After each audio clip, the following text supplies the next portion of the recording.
We're dealing with this, this monster, this predator, this black snake that's coming to devour our community, pollute the water, destroy nature, make our people unhealthy.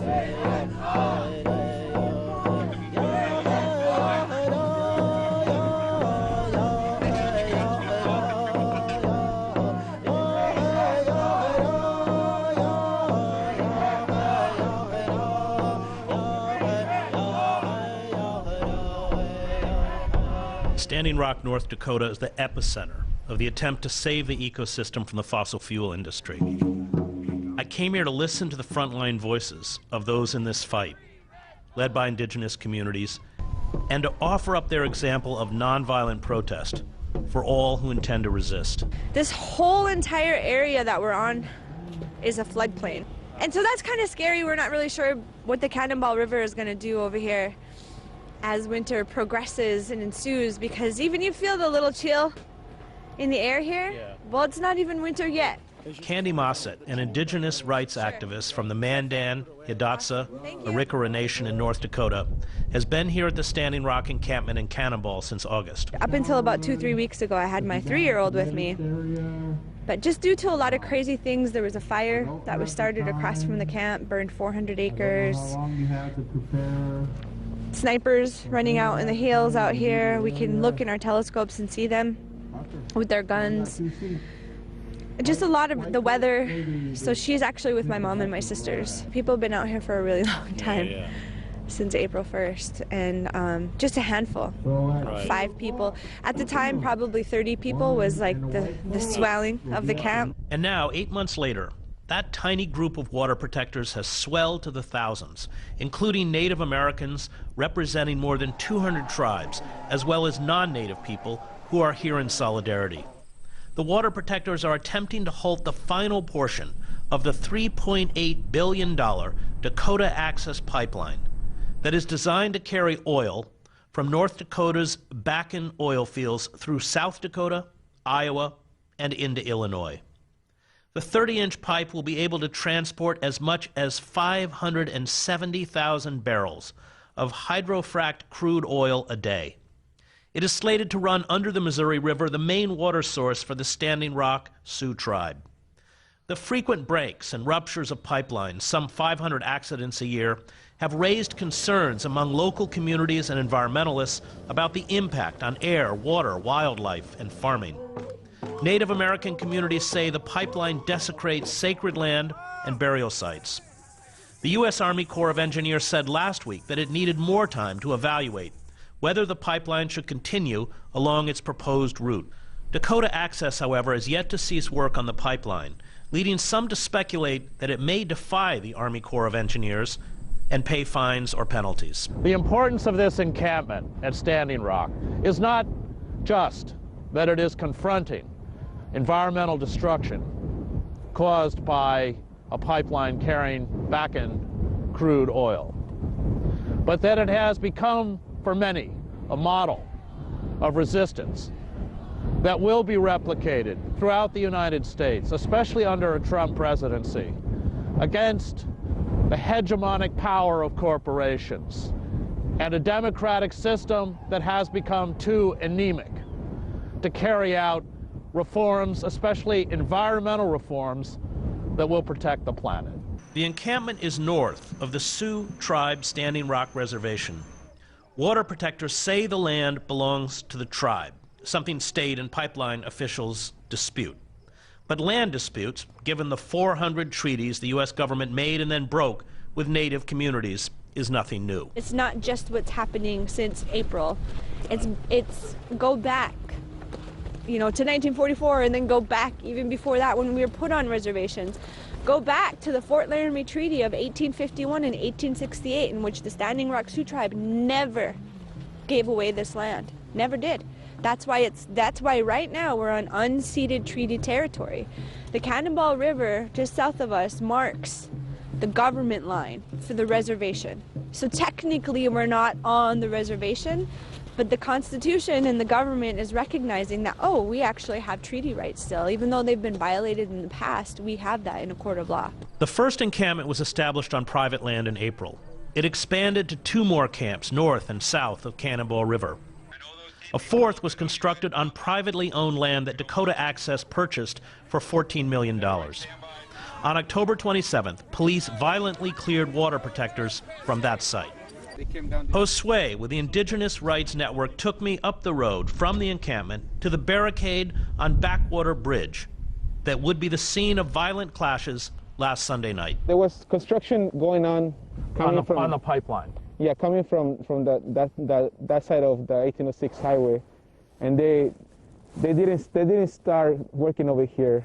So then they said, we're gonna, the people here at the Chattahoochee camp said, we're gonna exercise our right to be on treaty land, the Fort Laramie Treaty, and we're gonna take over this land. Now, am I right that it's basically 400 feet? Is that correct? Yeah. So once they finish that 400 feet, the pipeline is done, right?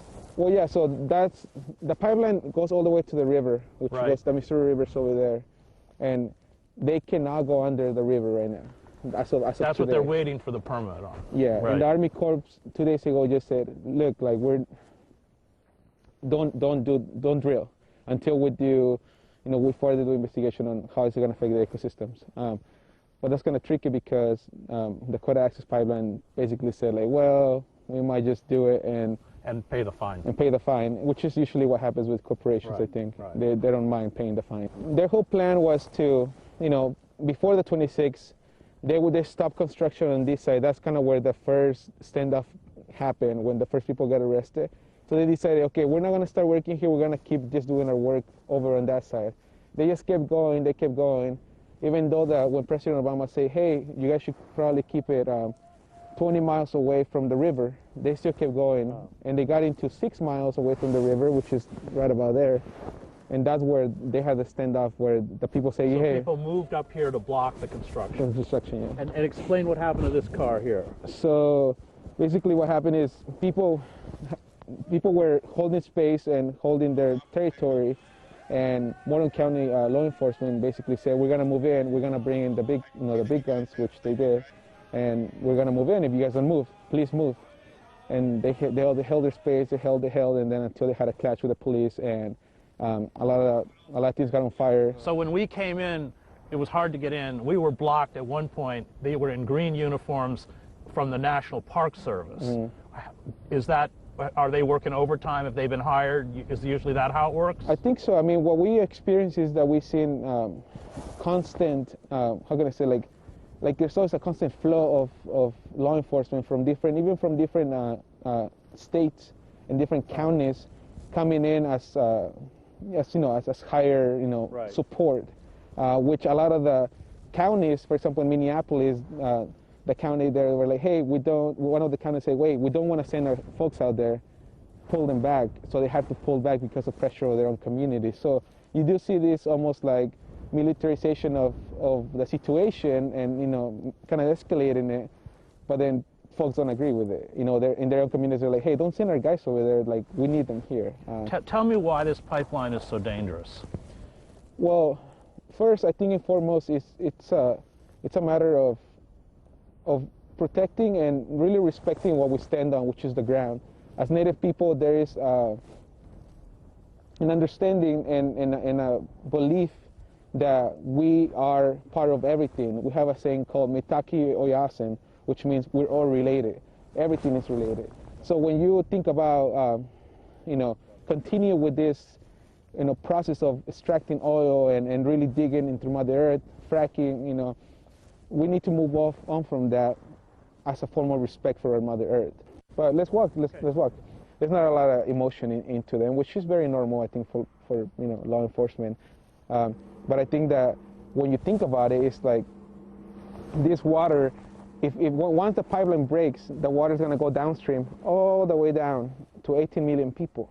So some of these folks probably have families downstream. So when they're disconnected from that, they also should be thinking about their families and their relatives, down south. And not just that, but on a human level, it's like it's a fellow human. Like, he's not your enemy. You're all in the same journey together. But part of it is just preying upon economic desperation because of the poverty. I saw it in the coal fields of southern West Virginia.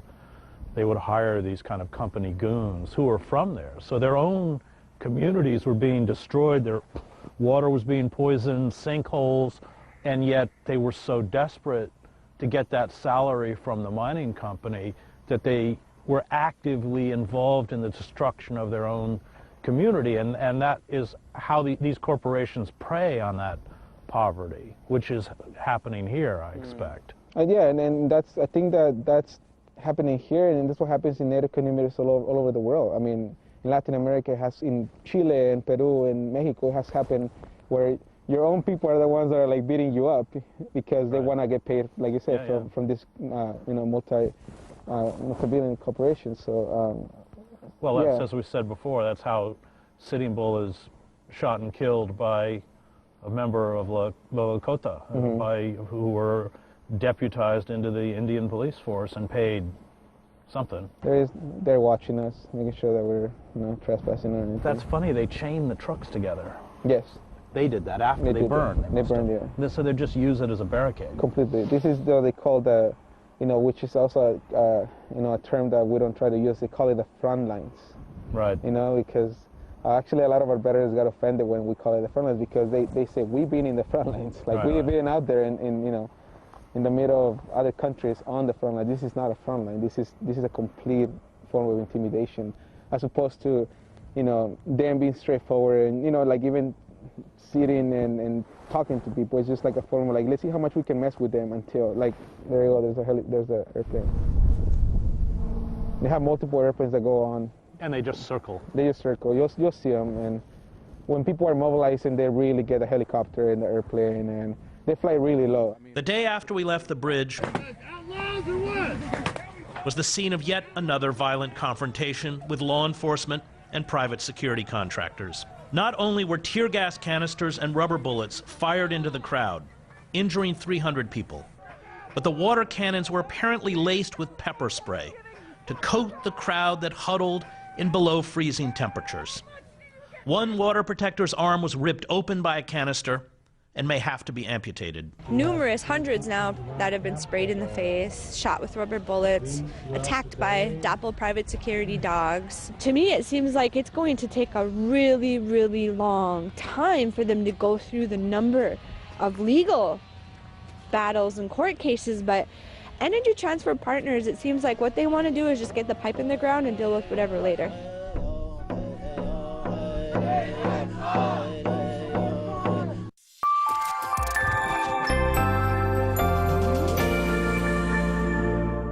This is an election that will go down in history.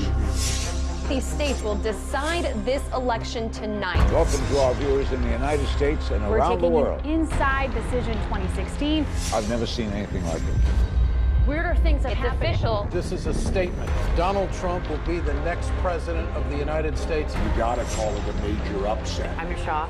This is a changing night in American politics. It is amazing.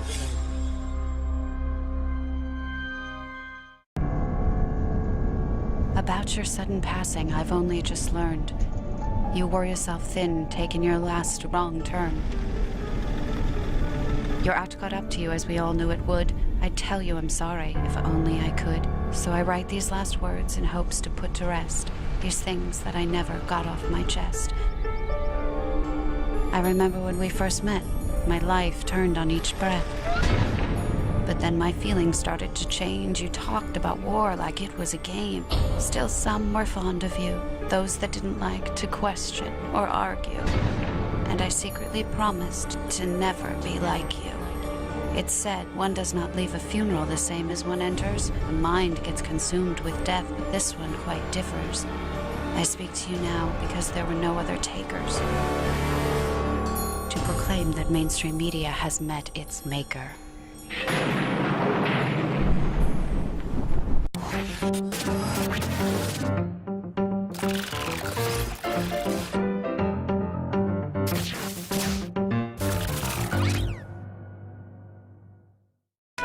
This is Boombas, and these are the stories we are tracking for you today. I think that the euro is severely undervalued. That's the highest output in over 3 years. What the Fed really wants is inflation.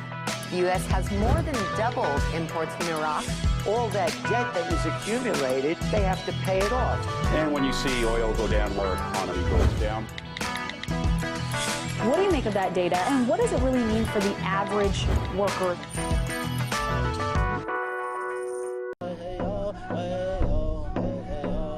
This right here, what we're in, is the Ocheti Shakowin camp, and so the Sacred Stone camp across the way has their own kitchen too.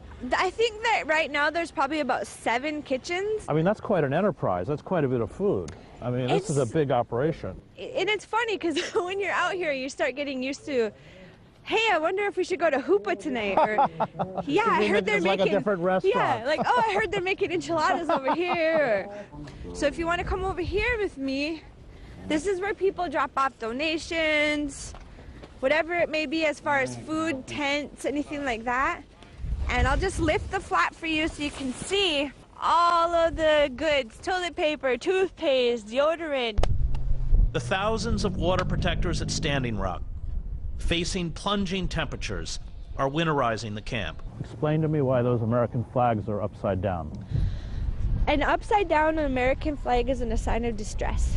And so we have been in distress out here ever since we've been attacked by the police and the military for simply saying, no, we do not want a pipeline underneath our drinking water source and on our unceded treaty territory. This battle will escalate for water protectors such as Candy under a Trump administration. She and her family live in the heart of the North Dakota back-in oil fields. The impact on the air, water, and soil, coupled with the arrival of hundreds of oil workers housed in what are called man camps, has been catastrophic. In many ways, this camp is a result of the battle you've been fighting for many years in the fracking fields. Yes, yes. Since at least 2008, when fracking really hit my community, Fort Berthold, which is north of here, in Newtown, North Dakota, and I would talk to people about fracking, and they would ask me, why was I talking about fracking? What does it have to do with Dakota Access Pipeline? So part of my work was to educate people about where the oil is coming from, which is in the fracking oil. And explain, as you have to me in the past, what that fracking has done, not only to your community, but finally to you personally. Well, that one's a tough one.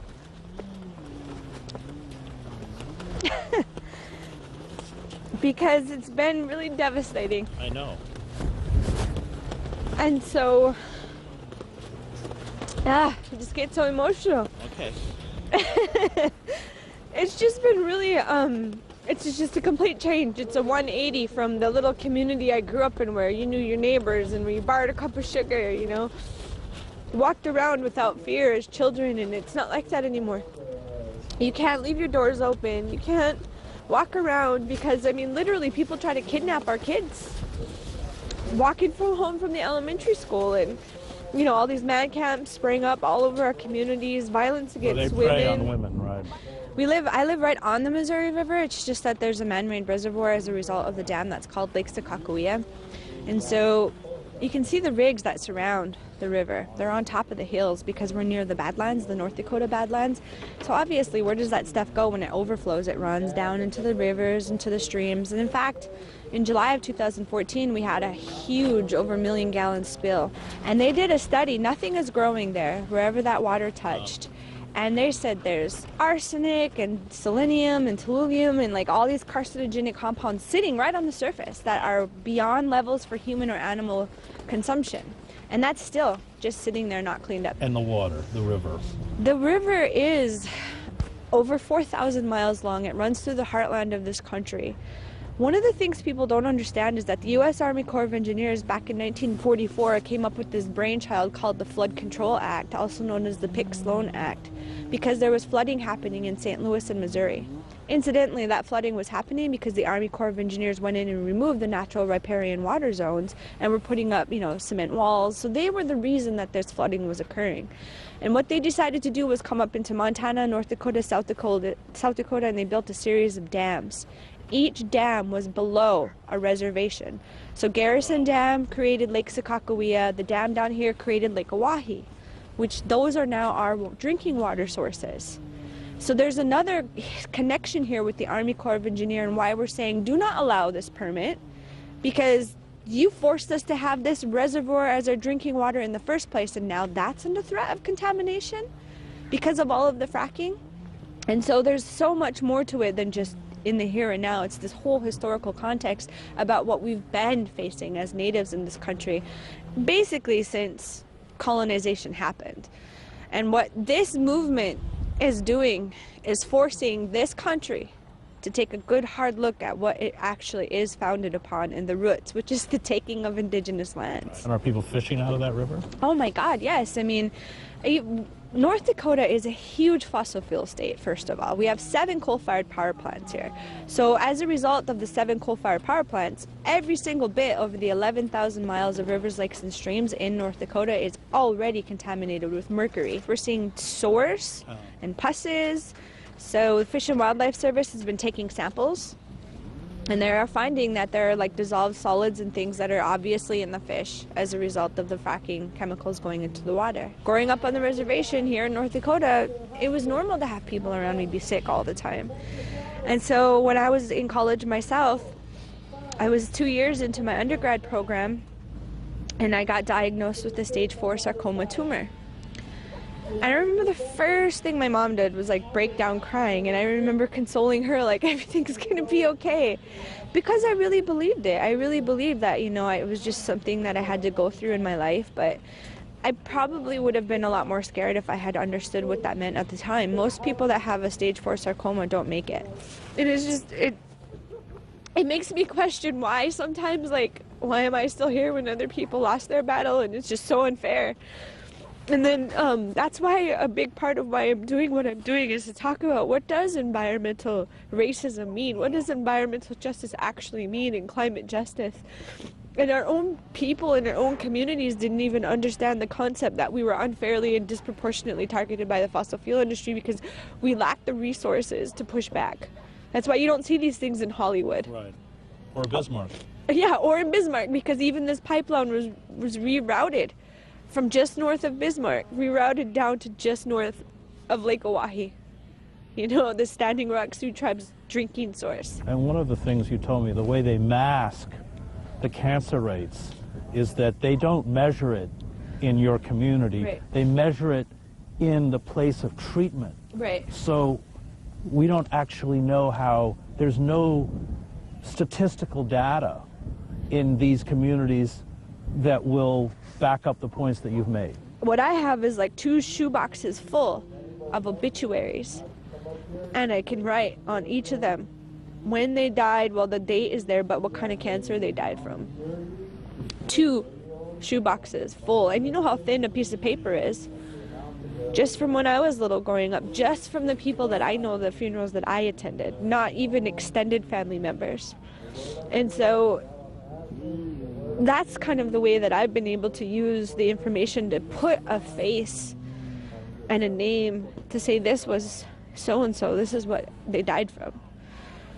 And maybe get some justice that way, instead of, you know, just being an ignored population.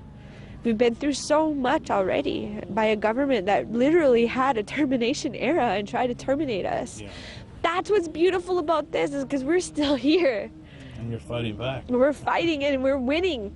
Yeah. I mean, against all odds. The water protectors here are not only seeking to save the purity of their own water, but remind us that life has an intrinsic value beyond a monetary value. And perhaps in many ways, that's the most important lesson the resistors here have to impart to the rest of us.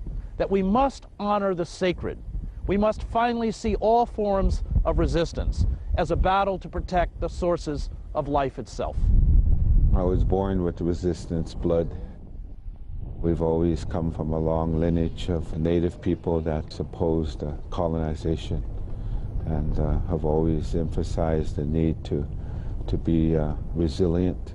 Tom Goldtooth is a Native American environmental leader who fought the Keystone XL pipeline. I see that there's a time for what we call the seventh generation, the seventh fire, when our young people are going to be stepping up, and that it's a time for us to see that the lifestyle that we have, that's been a lifestyle of separation from nature, a lifestyle of separation from that spiritual creative principle that is part of the natural laws, that people are going to start to come back to Mother Earth.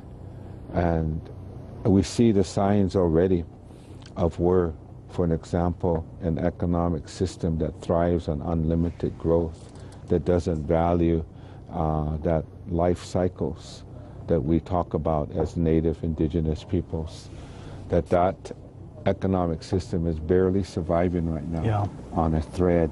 It's called capitalism. And so that means that we need to look deep, not only as native people within those teachings we have, but also we need to look deep as two-legged people of all cultures, as humanity, about defining and evaluating what our relationship is collectively with that sacredness of Mother Earth and Father Sky. How do you handle a group this big with the kinds of obvious tensions that always come with collective action like this? What we've been experiencing the past couple of months when this call of action went out is the challenges of the escalations of thousands of people who have come here.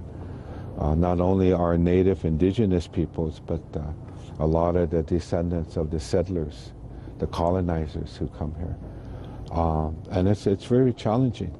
And within that is woven a lot of the social justice issues, a lot of the isms of civilization. As native indigenous people, one of the big issues that we're addressing right now as a symptom of colonization is it's called internalized oppression. How does that manifest itself? It manifests itself in some really frustrated, angry, unhealthy ways. It's kind of a love-hate relationship for the colonizer and with the colonizer. And how, to give me examples. An example of that is like, for an example, a tribal nation wanting to better itself economically. So it embraces an economic system that's based upon capitalism without giving us the freedom to be able to define what is economics to us. And then we start hiring consultants to help us. And those consultants generally are not our own native indigenous people. So it's the great white hope kind of a phenomenon. So I was part of that generation that kind of emerged from this fire that created a lot of toxic ashes, you could say. Even activists bring white entitlement into this. White privilege is very strong. Right. And that's not my responsibility. And that's why we need white allies. We need white friends who understand what we are talking about, because then it's their responsibility to work with their own to undo racism. It's a powerful instrument that is being used to divide people and to force us to work in silos. We've been very successful within our network and other pipeline battles by creating alignment and building bridges between white and native. And an example of that was the Cowboy Indian Alliance that we utilized in winning this campaign against TransCanada Keystone XL Pipeline. The white farmers and ranchers of Nebraska started to understand on how they can align themselves to the Indian rights issue, because we have the same concern as protection of the water and creating a safe future, healthy future for our children. There's actually a midwifery yurt set up over there. Here's a midwife. Has anyone given birth? One baby has been born in camp already. Wow. There's a vibration coming out from this encampment that's resonating through the skin of Mother Earth. It's a vibration that's going into the waters underneath the surface. The groundwater talks to each other. The aquifers talk to each other. That resonates throughout all people who have gathered here. And the animals and the birds are flying south now. They're taking everything that they're experiencing here in their travels in Canada. They know a lot. They're going to be talking to their other relatives of the Bird Nation in the South. So this messaging is going on. This is the last battle in the struggle against colonization, not only of people, but of the earth. It is a battle indigenous communities have been fighting for over 4 centuries. And it is a battle that if they lose, we all lose, and if they win, we make possible life itself.